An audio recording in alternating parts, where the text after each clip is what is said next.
everyone? Welcome back to my YouTube channel. It is time for my third video, part 2 of 10, So You Want to Go to Medical School.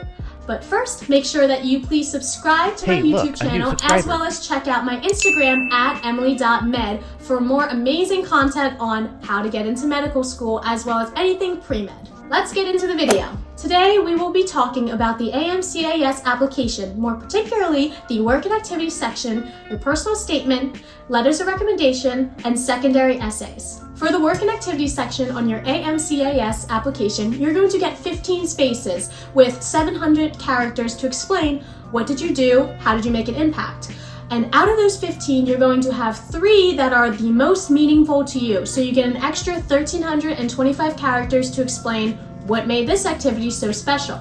So, what should you include? Well, you want to include 15 experiences that are meaningful and impactful. You don't want to just fill up space with random activities. I mean, unless I won an award at a juggling competition, I would not include that on my work and activities section. Do not forget, most importantly, volunteer work, shadowing, employment that you've had, odd jobs such as mowing lawns, babysitting, dog walking. Avoid too many I statements. Well, you is always me. I did this, I did that. Try to rephrase it saying, my tasks at the hospital included whatever. Say what you did, but be descriptive. Back to my hospital example. So instead of saying, I managed patient check-ins, say, I meticulously oversaw the influx and outflux of patients on the Unit 8 floor. Don't overdo it. The opposite could happen. I, Emily, was fortunate enough to refill the nourishment station to fuel the bodies and minds of our heroes, physicians, nurses. Make sure you mention, besides a description, what this experience taught you and how it ties back to your overall message of why should I go to medical school? For example, By shadowing Dr. Millie, I was able to understand the importance of having communication between patient and physician so that the patient trusts the physician and so that the physician understands all patient needs and concerns. don't be repetitive. Make sure to save any particularly interesting work and activity stories for your secondary application, personal statement, or interview. Be honest when estimating your hours for work and activities. You never know who is reading your application. So I see here that Miss Emily seemed to shadow Dr. Mildred for 10,000 hours in the past 2 months. That seems a bit fishy. Why don't I just call the number right here on our application to confirm? So let's talk about letters. There are 2 pathways to letters. First, the committee letter. The committee letter is ideal. Let's go back to the timeline that I talked about in my previous video. In the beginning of your junior year, probably before you take the MCAT, as you might be taking it in the spring, you're going to open a case with your pre-med committee and say, what do I need to do in order to get a committee letter? Hopefully they'll give you a go-ahead and say as long as you meet the requirements that we're asking of you, whether that means adding more to your activities section, shadowing, clinical exposure, or getting a 510 on the MCAT, then we will reevaluate you in the spring. They might say, for now, you're going to need 2 to 5 individual letters of people of your choosing. So it could be 2 science professors, 1 employer, and then 2 non-science professors. You're going to have the individuals upload their letters to your undergrad's pre-med advisory email. March of your junior year, you take the MCAT. April, you get your scores back. May 1st comes around and you're going to fill out your AMCS application, complete with work and activities, your transcript grades up to date, your MCAT score, and your personal statement. Once this is completed, you're going to print that out and give it to your pre-med advisory committee. Now they have the full picture. They can decide, do we want to give this person a committee letter on behalf of our university or not? If your university is willing to write you a committee letter, what they are going to do is take those 5 individual letters, look at them, and then copy and paste your best moments, and then write a committee letter based on those reviews. That means that they are banking on you to get into med school. They think you have an excellent chance. A side note, the medical schools to which you're applying may have a factor in whether or not they give you a committee letter. Let's talk about if you don't get or don't want a committee letter. Either your undergrad does not have a pre-med committee that gives out letters, or you deem it not important to meet the requirements in order to get a committee letter. This is totally fine. What you're going to do is essentially the same thing as I mentioned before, just with less steps. Go to the individuals and check on the med schools to which you're applying. Do I need 2 science professors and 1 non-science? Maybe I get 5 letters overall, and decide what combination is best for each school. So for these individual letters, they're going to be uploaded directly to your AMCIS application via a link sent by you.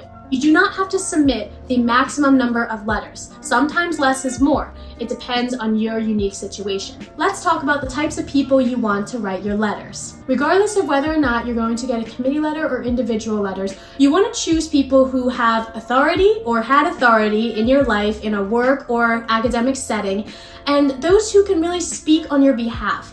Pick someone who knows you over their position or their prestige. I would rather pick a research professor who knows me well in a personal sense and academic sense, as opposed to a professor who might be the departmental head of my major, but who I don't really know that well. Ask for a letter of recommendations after a unique experience. So if you shadow a physician after your sophomore year into your junior year and you know you're not going to see them again, then ask for a letter right then and there. However, if you have a professor who also teaches upper levels, perhaps you might want to take a class with that professor your junior year, so that way you have 2 semesters or even 3 semesters with that professor, and they can be an excellent letter writer for you. Attention! Those applying to DO schools must shadow a DO physician, and I believe they might want to have a letter of recommendation from a DO physician. Let's talk about your personal statement. You're going to have to tell a story, if not a few stories, woven together to underline the overarching message of why should I go to medical school? It's going to be unique and personal. Think of an impactful memory, story, person, experience that's going to make you stand out. This is your opportunity to let your personality shine through. Answer the prompt. Why do you want to go to medical school? AKA, why do you want to become a physician? Let's go over the do's and don'ts of a personal statement. Don't write about a sob story, woe is me, therefore I should go to medical school because my life sucks. Do focus on obstacles that you have overcome and how this has made you a more hardworking, diligent, resilient person who is deserving of a seat in medical school. Don't. Because I want to help people. Do. There are many physicians who work on patients. However, I want to be a physician who works with patients, focusing on the humanistic side of diagnostics. Being someone in which my patients can confide in and trust with their most prized possession, their health. No, but seriously, don't say that you want to help people. Think of something else. Don't regurgitate your work and activities section. Just don't do it. Elaborate on it, but do not repeat. I volunteered and... Wait, what did I do? Oh, I volunteered at the hospital. Oh my god. And I saw like so many sad patients and I just want to help them. And you can see that because I volunteered at the hospital, I really want to become a doctor. I also worked in a cancer research lab, and so my cousin's brother's sister's dog had cancer, and it was so sad. And that's why I want to go to medical school. Don't mention politics. Stay away from it. Anything controversial, politics, end-of-life care, abortion, health care laws, whatever. Don't talk about it. Do not talk about prestige and wealth in any way. So I saw Dr. Pimple Popper with 2 million followers on Instagram, a G-Wagon, and 2 Porsches, 1 for her dog. And so that's what I want when I'm a physician. Throughout my clinical exposure at Mildred University, I saw that patient care goes beyond just treating signs, symptoms with prescription. It's seeing the patient as a person. Save some material for your secondary essays and interviews. There may be a secondary essay that asks you if there were any hardships or obstacles that you've had to overcome. Get several opinions. Spell check. Do not write in the Amcas application itself. Copy and paste your essay from a program that auto-saves. Keep it positive. Focus on the positives of medicine.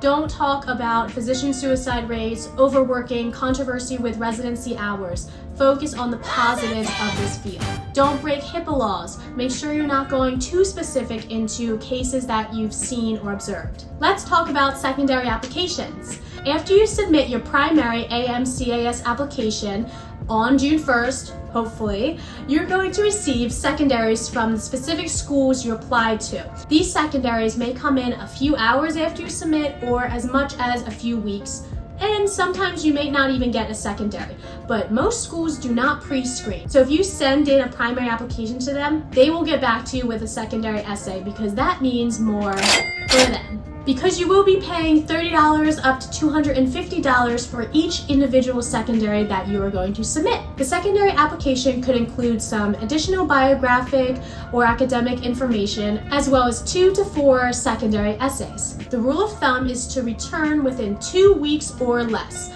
I would just say ASAP.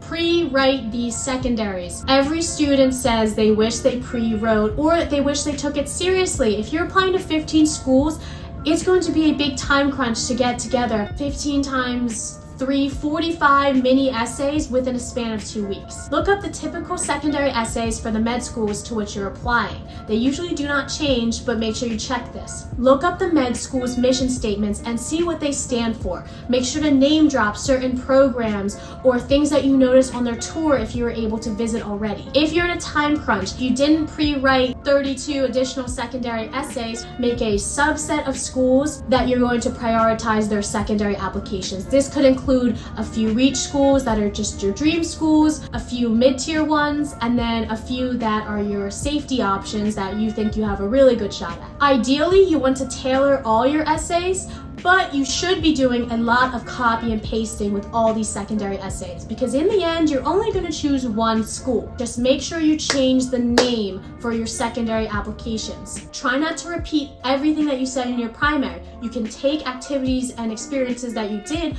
but elaborate on them and give them a different spin, something they haven't heard about before. Finally, I'm going to look at some common secondary essay prompts, and I'm going to personally rate them easy to hard. What are you interested in? You should probably know what you're interested in. I would give that an easy rating. Why are you interested in our medical school specifically? I would say moderate. Go on their website, look up their mission statement, see if there's any specific aspects that you like about their med school, and then just write about it. How would you add to the diversity of our school, and what is a challenging situation you've had to overcome? Now, these two are more personal, and between each applicant, the answer is going to vary. So for some, it might be really tough to think of these things and how they're going to add diversity to the school, but for others, it's a no-brainer. I would give this a moderate, hard rating. What is a non-medical activity that has significantly impacted you? I would say this is a fair question. Medium. If you already graduated, what have you done since undergrad? Or they might ask, what do you plan to do in the next year between now and matriculation? This is pretty easy. You're just going to brag about all the things that you're going to accomplish between now and the time that you're hopefully accepted. That's all I have for you today. Thank you for joining me. I hope this video was informative and answered any questions you may have had about letters of recommendation, secondaries, or the Amcas application in general. Next week, I will be putting out a video on interview day, school visits, attire, and how to choose your medical school. See you next time. Peace.